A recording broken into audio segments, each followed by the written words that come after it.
the first time I heard him speak was, they had brought him over to talk. Oo. And doon pa lang, you could hear the other class laughing. Talagang hysterically. So we knew him. He was already famous. And even among his contemporaries, he was already famous. Yeah. My parents were contemporaries of his in UP, UPSCA, and so on. Iba talaga yung he has a different aura, diba? So, people remember him with fondness, and there's no, there's nothing affiliated with him on the side of what is typically what we typically associate with politicians. So, it's nice. We were just talking about him yesterday. Kami ni Joy, because I think the 10th anniversary of his death is coming up in October. So we're trying to, and then nagkataon that Goyo Larrazabal wrote a column recently because of MPACS and so on. And then binanggit na naman niya na, the Secretary Flavier, Senator Flavier. And I was telling Joy, I'm not kidding. Because even for her, because iba yung tingin niya, di ba, dad niya. Sabi ko, alam mo, when I was starting as a reporter, and that was many years ago. many years ago, more than 5 years ago. I remember senior journalists would tell me, at that time, Flavier had just been taken in as Secretary of Health. And then he was preparing to run for senator. Senior journalist told me, alam mo, this is the closest we can recall to magsaysay. Diba? Yeah, he was so ganyan. widely And ako, I have no concept of magsaysay other than what I read. And then I was telling her, but now I look at young people, and then our generation telling the younger people na, uy, sana merong Flavier. So he really is on that level. Yeah. Me naman, my mother's side of the family, talagang magsaysay loyalists yon, kumbaga. So they also had that expectation of certain politicians na parang pwede naman pwede naman talagang maging statesman, pwede namang maging down to earth, pwede namang hindi marangya ang pamumuhay, di ba? Yeah, hindi lang yun. Just a touch, di ba? Just a connection. Yeah, human. Especially itong past week, watching Congress, watching the Vice President. Di ba, parang, I don't know. I am missing from the equation humility and accountability, which again, it would be something that you would expect of somebody like Senator Flavier. Di ba yun? Parang natural lang. Tao sa tao nag-uusap. That's what we miss. You think that's a fair statement? Because we've always had this relationship naman with politicians, di ba? Na parang, it's very rare that you say, I love this politician. So there's always been that, it's not even love-hate, it's more common na parang you don't really respect politicians. But do you get that feeling nonetheless that you think we're being just titos and titas when we say, oh, nung panahon namin? Or do you think na, hindi, meron talaga nag-deteriorate? I think objectively, meron talaga nag-deteriorate. I think the fact that, at least in my comment section, there's always that kind of red herring argument na, okay lang yan na magnanakaw siya, okay lang yan dahil, okay lang yan na corrupt siya. Kasi lahat naman sila corrupt Wala silang benchmark of what a true statesman could be in terms of qualifications, in terms of yung kagandahang asal ba. So there's always, I think, we experienced it in your father-in-law, and we have a concept of it because of people like Carlos P. Romulo, yung mga talagang super smart na nag-excel in their field while they were working in government. Na, I don't know, parang kawawa naman yung itong generation na to, parang hindi nila na-experience. I don't think it's just us being titos and titas, I feel. I remember immediately after the last elections, my son, I went home, tapos na, diba? And it was as we expected. And then I went home, and then I said, oh, kumusta ka? Tapos sabi niya, I'm okay. But then he stopped me parang okay siya. So I was gonna, and he said, Dad, oh, wala lang, I feel helpless. Di ba? Sasabi niya. Mm. I just said, you know, uh, Pio, I've never voted for anyone who won. I mean, in all honesty, except for Pinoy. I think, of course, I voted for Pinoy. But in all the time that I've been Recent history, voting, yeah. Most of the time, when it comes to the president, I don't think I've actually voted for anybody who won. Pareho tayo. Di ba? Except for Pinoy. Except for Pinoy. I voted for Cory. I didn't vote for, well, yes, I but voted for I was, I was too young to vote for Cory. Ganon. That was my first, that was the first time I voted. I voted for Cory. And then after that, hindi na ako na. Wala na. Because I voted, and then in the next elections, I voted for Salonga. Me also. Diba? I didn't vote for FBR. But FBR turned out to be, I think, okay. But anyway, ang point ko lang is, you're just gonna have to keep going, diba? Parang, I've never actually voted for a winner, except for Pinoy, and yet, with every elections, I still keep voting. And with every elections also, you wanna think that, okay, well, whoever won, that person is now, presumably, you would hope, is on the side of the Filipino people. Correct. You would want this person to succeed. Yeah. And that's how you rationalize to yourself, or justify, or really tell yourself in all I think that's a sincerity. tita approach to life na it's okay, we will recover from this. Ako I'm in the same boat as you, and ang reaction ko was always, I cannot count on government to do what I want done. So parang it fueled this need na I have to do more. Ako mismo. Those are the things I can control. Gobyerno hindi ko makokontrol. So I will just do more and do the things that I feel would contribute to society. But when you tell yourself, I'm gonna have to do more because it didn't go as I intended, di ba? Does that make you an optimist, or does that make you? What does that make you? I think it just makes me a practical person. And I'm also somebody who wants to manage their mental health. I don't think it has anything to do with optimism, idealism, or anything like that. I'm just practical. And it's the same kind of logic that I encourage my kids. Don't stress about things that you cannot change. Control. And you cannot control. You can change things, if siguro in the long term, pero baby steps. Do what you can na ikaw yung mismo yung gagawa. So, with that logic, parang that's kind of how I looked at life in general after the first couple of losses in that game. Mantra ko rin yan eh. Worry about what you can control. Yeah. And that starts with you. Diba? You can control how you behave. Correct. After how you react. Diba? Although I do understand that in the last election, it was particularly divisive. And I was amazed at how much the young people came out to actually participate. I think I haven't seen the young participate in that manner in the last few elections. Parang the last time I saw something like that was in the 80s, in 86. Pero yeah, I think it's good that the young people are interested.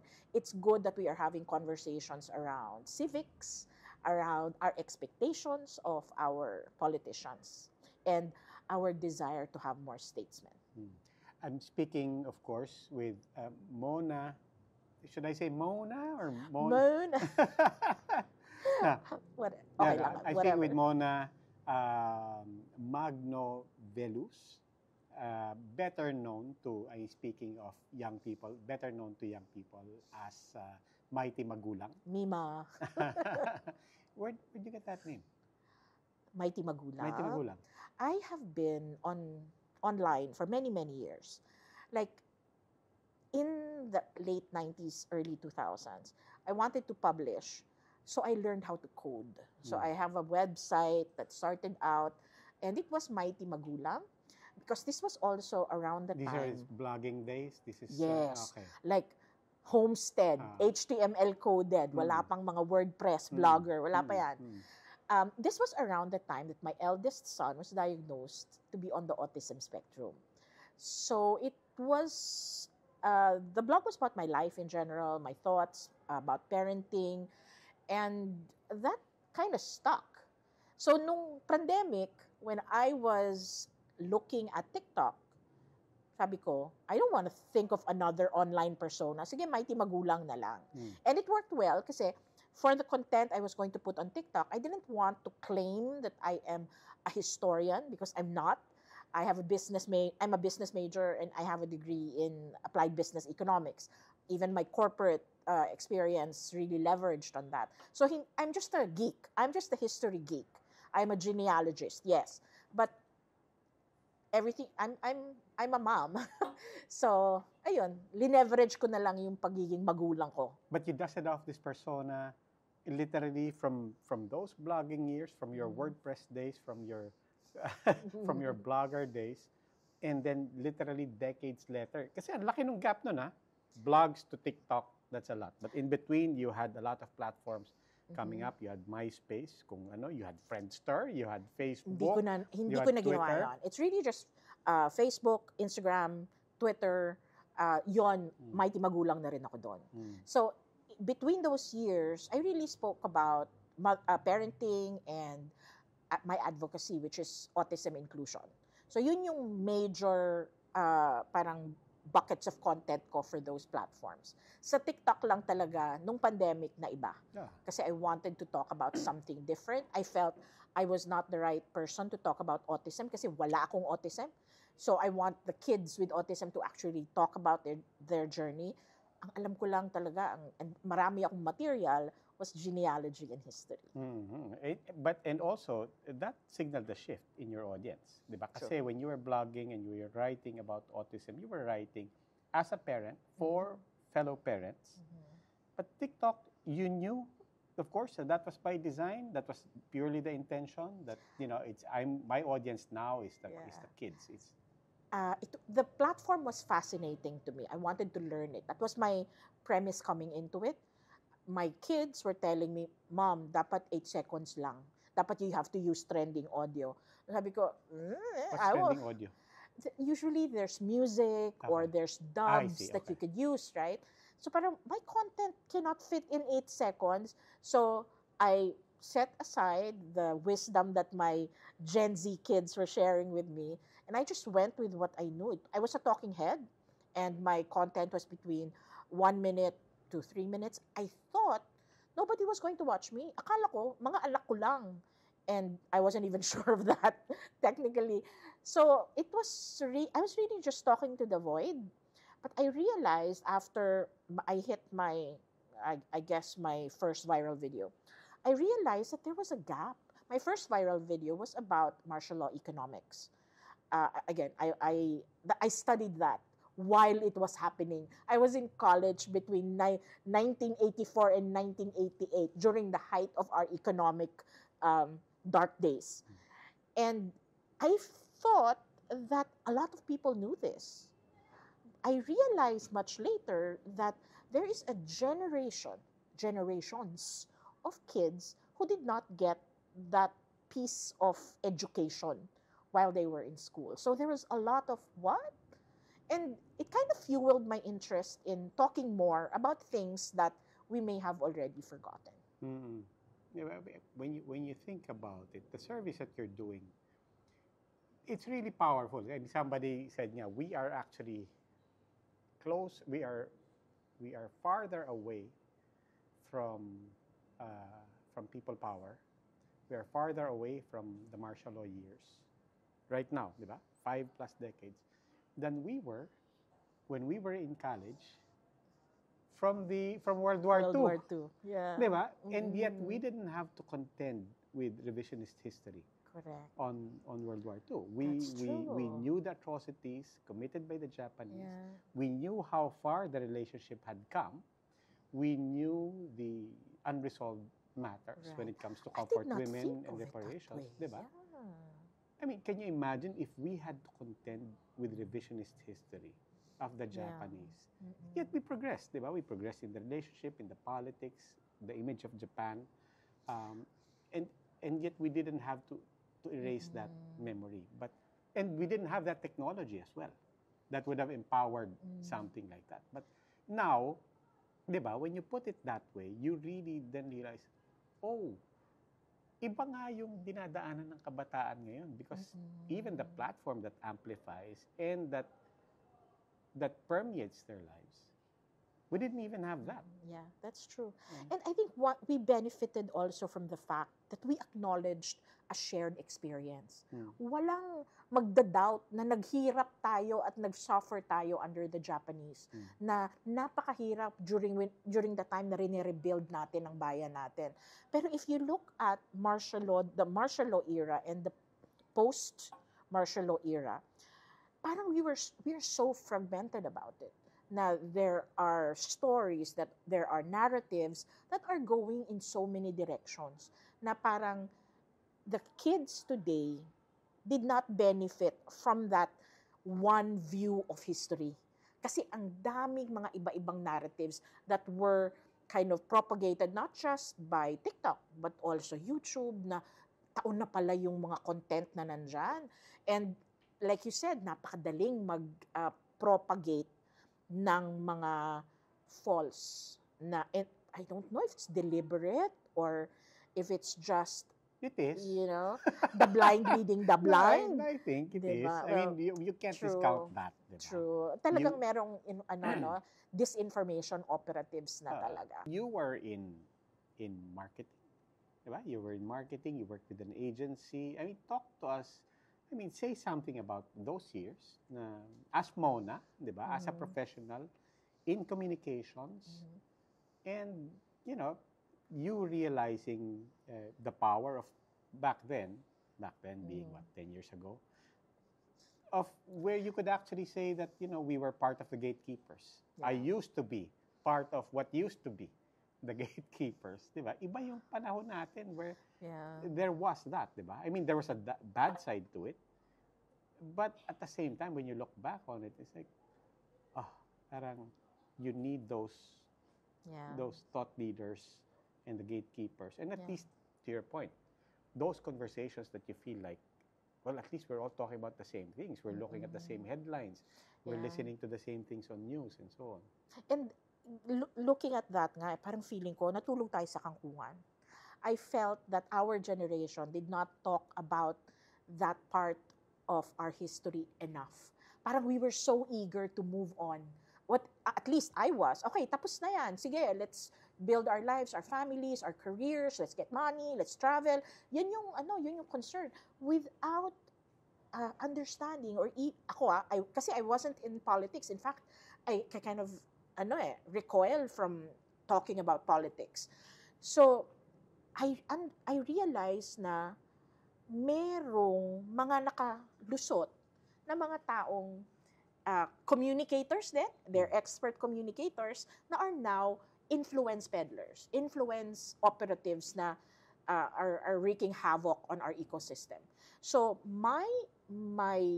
at least that time in my life when I was I actually was in communications, the telecommunications industry. I was, when I started, the telecommunications industry was just liberalized. Now there was a lot of investment. So our focus was about, getting the economy up and running, contributing to that, getting rich. Diba? Yun yung gusto nating makita around us. And ako, personally, I did not really think of the politics enough. And with that time in my life, I realized that our generation really had that benefit of knowing about our history. And I also feel that we had this resolve. We didn't end up going abroad, diba? So kasi ako, personally, I had that resolve to stay in our country and to help out. And I don't know, maybe that is no longer something that people actively feel. Na parang nobody is irrationally nationalistic. Parang if an opportunity comes up for you to leave the country, you will. Pero ako back then, my experience in the 80s made me irrationally nationalistic. I wanted to stay and I wanted to help out. Whether it was in the telecommunications field where I transitioned to IT. But again, I was always in marketing and market communications. Pero my job was always around kind of helping out a particular part of the society. Like I was head of the IBM Innovation Center at some point, and that was helping out software developers kind of get their software out by using my company's middleware. And ayun, so parang I felt I'm helping. It was about 10 years ago when I decided to leave corporate because I wanted to do something else. That's the great thing about being my age. We have that luxury of reinventing ourselves. Parang si Madonna, ganon. We reinventing myself and working for an NGO. So I worked with the Autism Society Philippines, an NGO that has helped our family when we first got my son's autism diagnosis. And it kind of snowballed from there. And the joy and the fulfillment that you get from working for the common good versus working for your company's bottom line talagang brought a different sense of fulfillment. And it kind of made my life's purpose clearer. And yet you feel that as a generation, we dropped the ball on something. Oh, yes, definitely. Really? Yes. On the memory part, you think? Yes. I don't know about that. I'll give you a counter theory to that. I think we were all trying to tell the story, and equally important, I think we took for granted that we got a handle on this. What ang kaya nangyari was that the information ecosystem, the communications part of it, was totally disrupted. That's true. I mean, if it was still the same information ecosystem and the same structures for communication, for media, for journalism, for education, even for entertainment, if the kids now had what we had, wouldn't you be more confident na it's okay? Our thought leaders, our opinion leaders, our journalists, our teachers are teaching what needs to be taught. I think I don't think we lost it. I don't think we dropped the ball. I think we lost control of the narrative, and it's a different thing. I feel helpless. I get there. I'm with you there. I feel helpless about, is anybody hearing me? Diba? Is anybody listening to this? But I don't feel like that it was for lack of trying. It was for a broken information ecosystem and the disruption of all our channels for communication. Education is different. Entertainment is different. We're not watching as a family the same noontime shows. True. We're not watching the news all at the same time, whether that's 6 o'clock or 7 o'clock, tapos may news ulit sa 10 o'clock. Diba? There's no appointment television anymore. We don't get into the car and we're all captive audience to AM. A radio station. Diba? Wala. So I don't think it was for lack of trying. I think also because you were in a different field, I think you were more aware of civics and all of the things that are happening in the country compared to me na during the 90s and the 2000s talagang I was just looking out for myself and my family.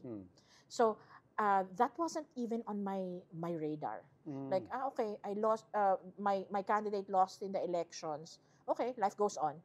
Parang that was and siguro there's a certain privilege to that kasi I did not need the help of government. I have to admit that is a privileged way of thinking. Pero I acknowledge that we could definitely have done better. But to your point about the ecosystems and how different it is now, some people can argue, and I'm being a devil's advocate here, some people can argue na now information is democratized. It Yeah. means everybody can release their truth. And the media would actually feel bad because they are no longer the gatekeepers. Precisely.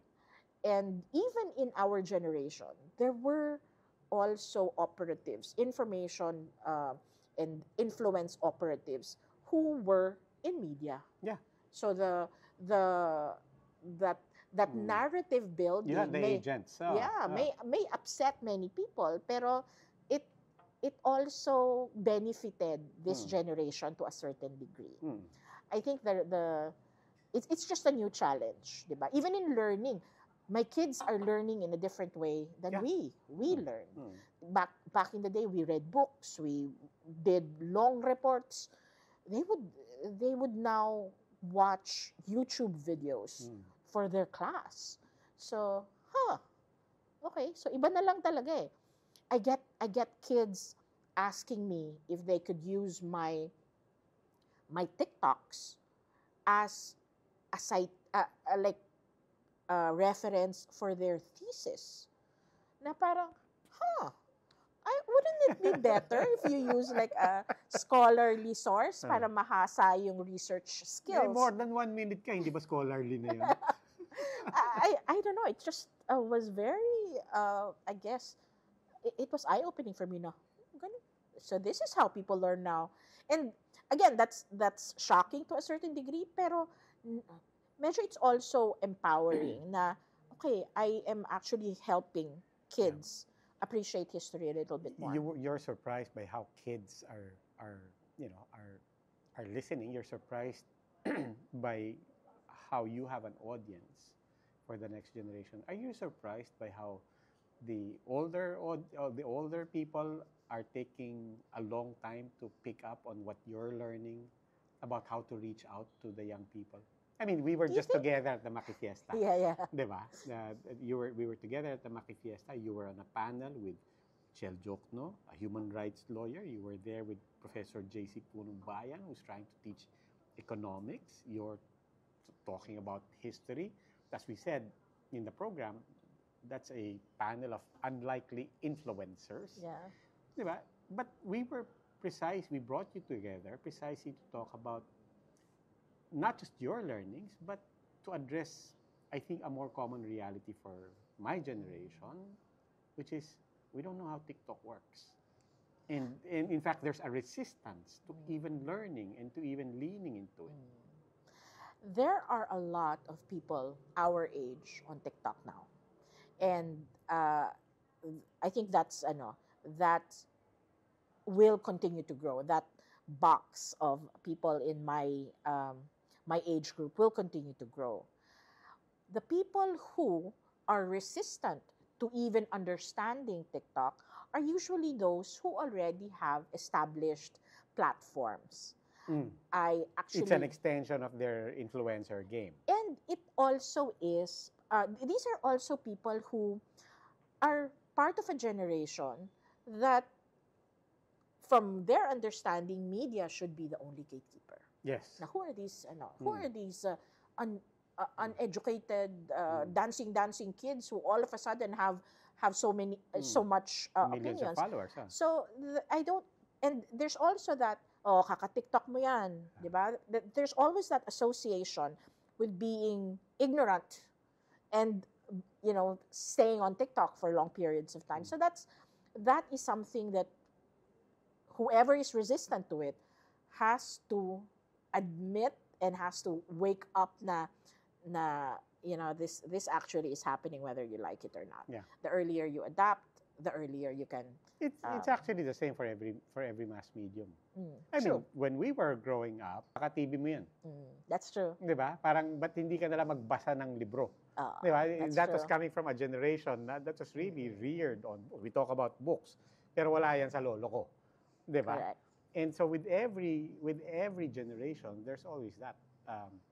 Not only that our generation was better, but our medium was more empowering. Yeah. 'Di ba? And yun, parang, yan, kaka-TV mo yan. Diba? Yan, wala ka nang inatupag kung hindi makinig sa radyo. Yeah, even. that's true. Diba? That's true. That's true. Yeah, and it's what's fascinating with with the development of these platforms. They move so fast that even within the same generation, I feel you would find some who are like at the beginning of kind of like adoption, and somebody who would be moving on to other things.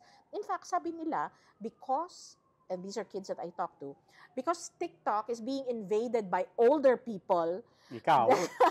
they are moving on to something else. Yeah. I also hear that logic na dapat talaga may Facebook for old people eh. Parang there's that thing Which where you don't have to say anymore. That's true. where parang they move on to other things. Like I'm on the TikTok Safety Advisory Council, like I mentioned, and one thing that they've realized is people who are, I mean, those with bad agendas, they are now leveraging on, okay, say they go to TikTok, they would send a link to go to another platform like Twitch or a gaming platform, and do the the funny business there. So parang they're jumping platforms, they're leveraging on the strength of technology, and leveraging on the fact that we have so many digital natives who are comfortable with that, and they draw kind of like a high from knowing that their parents haven't caught up yet. That's true. The knowledge now, Diba? there's no way that my parents are here. Right. Diba? The gaming platforms, for example, like Twitch, there are studies that came out on that, and I think it was mentioned even by Jonathan Corpus Ong, one of our leading researchers on disinformation. But looking at behavior, I don't know if this was particularly Jonathan's paper, but it's been documented that even in the last elections, we're looking at Twitter, we're looking at TikTok, we're looking at Facebook, we're looking at the comment section of YouTube. But they said, in the comment section of gaming, they were seeding, insults towards, for example, Lenny, di ba? That's how they seed yung mga kantsawan. That's how they seed the nicknames and so on. You casually mention it while people are gaming. And so, to your point, if you're of a particular demographic, that's a nice way of saying it. You're going to have to explain even what's gaming, what's a streaming platform for gaming, what's a comment section. Correct. Diba? Before you even get to a conversation about what are they saying in these platforms. And to somebody who is not techie at all, I can understand how that can be scary. Like they don't know, like my classmates in high school who were never into technology or they look at it as suspicious. Anything the kids are doing nowadays is suspicious. You never got that fear? You were never afraid that, No, I always explored technology. The fact that I learned HTML on my own. I didn't go to a class for that, but I really wanted to learn. I was interested in it. I was interested in the industry. So, yeah, it's suspicious for anyone who doesn't appreciate the technology behind it. What else are you into? I mean, because you sort of got into this, what? Is it accurate to say that you did want to do something before the elections, di ba? I mean, the fact that you did try to talk about the martial law years, you did in fact want to fact check what people were talking about, the golden years and so on. But as you said, you're interested in genealogy, you're interested in history. Yeah. What else was driving you towards these platforms, to be a storyteller, to be a... I really just love it. And I have to go back to the history component kasi for anyone to put, to maintain a history account for this long, medyo matagal na, since 2021 pa ako eh. It's been a while. Imagine the the daily research, the daily things that you have to do to keep that account going. Yeah. I just associate it with my love for history. How much time do you need? Depends. Sometimes there are things that I already have. So if the research is available, I would just refresh it. I will see if there are new records that I can and look at, and so the research can take between 2 hours and 2 weeks. And Thank you, technology. yeah, it has to go through the same rigors. You have to check, you have to double check. Sometimes I have a script. Sometimes I would kind of pray over my script, especially when it's very difficult. I would ask, for example, if it's a topic that is very controversial, I would ask historians to actually give it a read through. Did I get the details right? That kind of thing. And yeah, so but that's just the pre-prod, so to speak. For shooting, I'm done in 5 minutes. And then I manually. So you'll read the script from start to end. That will be 5 minutes. Yeah. Diba? You're facing the camera lang. Yes. Okay, and then you splice in your B-rolls. Yes, that's right. But even then, the B-rolls, there's a process of capturing, asking permission, then citation. I maintain all of the links and all of that, and then I caption. So the caption, if it's English, it's madali lang. Why? I get history. Why genealogy how do you say that? Genealogy. In particular. So That's family lines and so on. That's my gateway to history. Okay. So no, but why? I mean, is it because your fascination with history is personality driven? Is it or is there a particular value, especially in a society like the Philippines, for people to know who's related to whom? Yeah. So in 2000, this was the first year that I actually got into genealogy. I decided I was going to create a gift for my family side of my husband's side of the family. So it was a book on their genealogy. Kasi they were a clan that was very close. They still knew their relatives from the provinces, which is very different from me. These are the Veluses. The Veluses. The Magnos, I just know my titos and titas. I don't know anyone else from Iloilo. I don't know anyone else from Bulacan, where my mother is from. But there must be a Spanish friar somewhere there. In the Velus side, yes. So it was fascinating because it was something totally new to me. Even the dynamics of the family was new to me. So I did that as a Christmas gift. I started in June. And during that time, I got sucked in. This was the time when it was microfilm. So I would kind of do that little workout when you try to find a document. And then when you finally see it, there's that high. I get a high. So that was probably part of the reasons why I continued. And I was successful. So that also fueled my desire to do more of it. After I did my husband's side, I did my side. And then being the storyteller that I am, I would tell my workmates about it. And they would say, oh, can you do mine? So yeah, sure. It's an opportunity to kind of sharpen my tools, right? So I did it for people and people paid me. Parang, oh, I only worked on this for 30 minutes and they paid me. So it was a side gig. Now, as I was doing genealogy, it was impossible not to look at the context of those people. Of course. So when I started reading the Cornejo Commonwealth of the Philippines book, when I worked with somebody who descended from a Thomasite, it kind of snowballed. I started looking at that explains a lot. Yeah, can I trace somebody up to the pre-colonial period? So I started looking at pre-colonial sources. So it was a gateway drug for me. I complete this sentence. Let's limit it muna to Congress or the Senate or just the places of power. Just complete this sentence. If more Filipinos were into genealogy, or if all Filipinos appreciated genealogy, this is what you will understand about our politics. If more people understood and were aware of genealogy, there would probably be no, um, what do you call this, family dynasties, because you would understand the context Mm. of why people want to stay in power. Mm. And hopefully, and again, And hopefully vote against it. and hopefully vote better. Okay.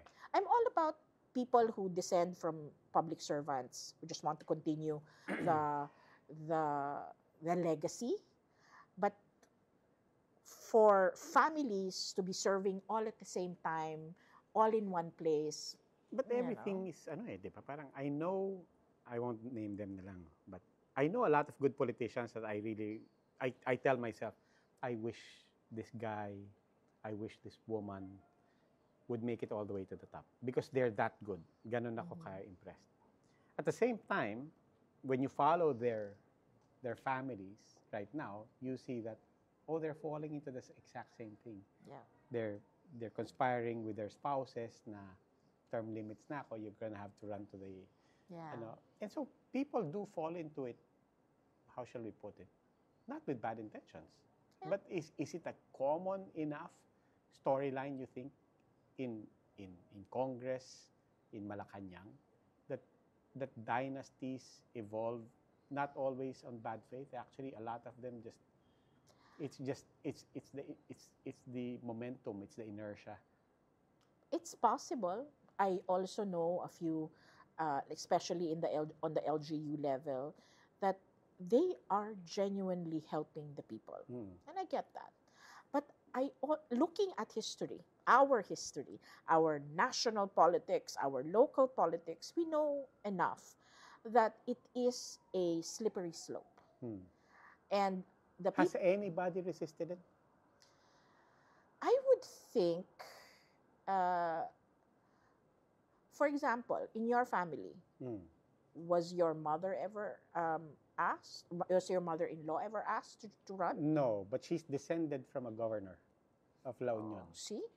So there's always that choice kasi. And but I think my brothers-in-law were, people would whisper, uy, di ba? Ba't di ka tumakbo sa Baguio? O ba't di ka tumakbo sa ano? John D. almost joined the party list. That's another story on its own, and that didn't happen. But it was constant, di ba? Having that name, the Flavier, let's face it, that's pretty powerful. Yeah, it's a powerful currency. They look like him. They're as tall as him. And he's as funny as his father. Yeah. And yet, and so there was that. I mean, I wouldn't say that's traditional politics, joining a party list and so on. But there was that. I think to my point, it was inevitable. There were people asking, oh, why don't you, essentially, the blunt message is, why don't you take on the name? Yeah, and leverage on it. And leverage on it. I think I do not judge, but it really would take somebody with a lot of discipline and appreciation for that slippery slope to say no in case your family member tells you na, you run, kailangan natin i-protect itong territory natin. I come from Cavite. And essentially, Cavite, you have a few names that you choose from. And they take turns. Yeah. They just take turns. The Remulias, the Malixis. Yeah, it's just taking turns and waiting for the younger kids to get of age. And it does not encourage diversity of thought. So the one-offs, those who kind of ascend from the barangay level, who actually want to take local government positions, they won't have a chance because of all of these names. And that's what I mean. We are following a formula that is set by a few families when we should be listening to more people who are not from the same gene pool. Last question.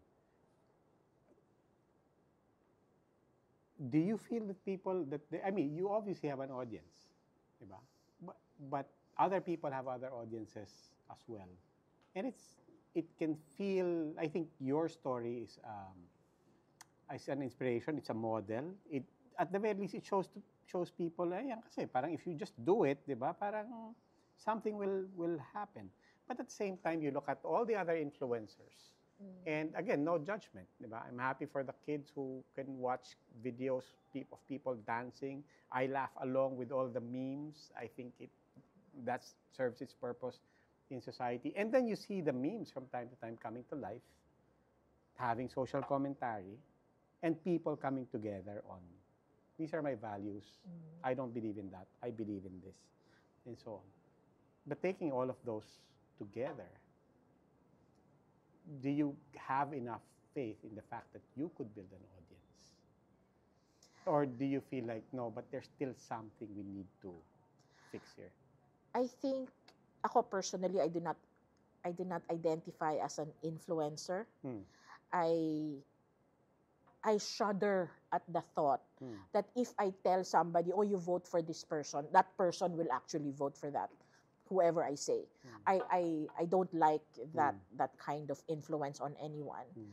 So I feel that there is definitely something we should be doing right now to make sure that we have a hygienic, digital ecosystem. I don't think that it's on just the content creators, on those who partake, although they have responsibility as well, but it also depends on the platforms. I think we need to get the platforms to start working together so that we can build a system where the influence operations can be easily identified and can easily be monitored and stopped if necessary. Regulated. Regulated, yes, of course. And I think they have the power to do that. I work on the Safety Advisory Council of TikTok. And their way of regulation, of course, is through the community guidelines. But the community guidelines were built by the community. So they were taking inputs from content creators, from the academe, from advocates who were looking at misinformation, child trafficking, all of the bad things that go, that we find on social media and the digital space in general, and kind of learn from our experiences. So I wish that we could do the same for all of the platforms. I wish that the platforms would work with each other. I know that the European Union already have systems in place to ensure misinformation doesn't spread. I wish we could also adopt that. And you think the platforms, just taking the example of TikTok, and you're there in the advisory council, the safety advisory council, you think the platforms are listening? And I think, ito ang last question na talaga.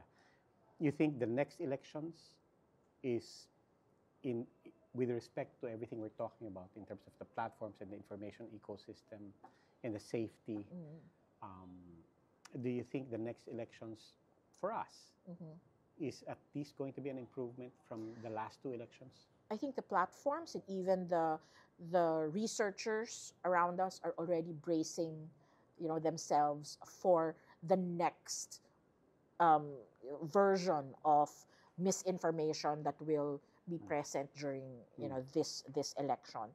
I don't know if I shared with you earlier that we are looking at a more sophisticated way of releasing misinformation, never explicitly saying things, but more feel and background music and Innuendo. AI, innuendo. Yes, thank you. So there's that.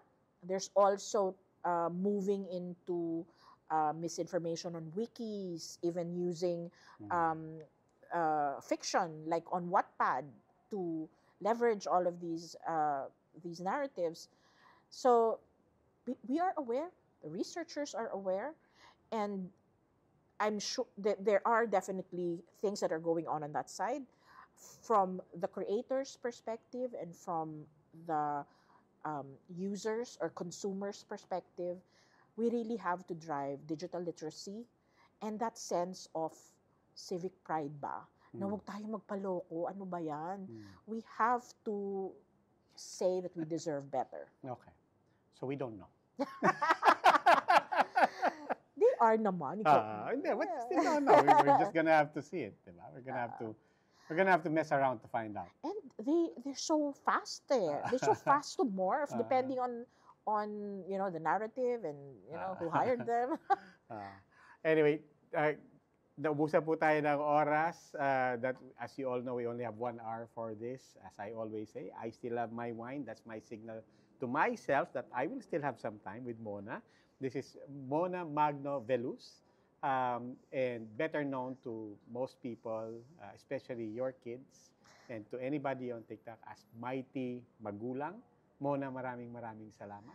Thank you, Robbie, for having me. And I'll continue our conversation. If you please do follow Roundtable with Robbie on Signal Channels 8 or 250 if you want it on HD, and we'll be posting this on YouTube as well. Just follow One News on YouTube. Roundtable usually shows at 9 p.m. on Saturdays. Panuorin niyo po and follow us on YouTube. Maraming salamat po. Ako po si Robbie Alampa.